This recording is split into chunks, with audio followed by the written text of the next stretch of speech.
കോൺഗ്രസ് പാർട്ടിക്കും ഐക്യമുന്നണിക്കും സുശക്തമായ ഒരു പ്രതിരോധ നിര സൃഷ്ടിക്കുക എന്നുള്ളതാണ്.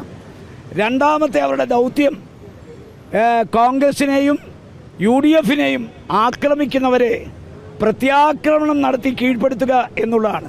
പക്ഷേ ദൗർഭാഗ്യമെന്ന് പറയട്ടെ, കേരളത്തിലെ കോൺഗ്രസിൻ്റെ സോഷ്യൽ മീഡിയ വിങ്, അതിലെങ്കിൽ ഡിജിറ്റൽ ഗ്രൂപ്പ്, അവർക്ക് അനഭലഷണീയമായ പല പ്രവണതകളും വെച്ചു പുലർത്തുന്നു. കോൺഗ്രസ് പാർട്ടിക്ക് എതിരായി കോൺഗ്രസിനകത്ത് നിന്ന് സംസാരിക്കുന്ന ഒരുത്തനും കോൺഗ്രസിനോട് കൂറോ വിധേയത്വോ പ്രതിബദ്ധതയോ ഉള്ളവനല്ല.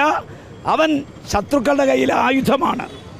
കോൺഗ്രസ് നേതാക്കന്മാരെടുക്കുന്ന നിലപാട്, ആ നിലപാടിനെ റീൽസ് കൊണ്ടും സോഷ്യൽ മീഡിയ കൊണ്ടും തോൽപ്പിക്കാമെന്ന് ആരെങ്കിലും വ്യാമോഹിക്കുന്നെങ്കിൽ അത് വ്യാമോഹം മാത്രമാണ്.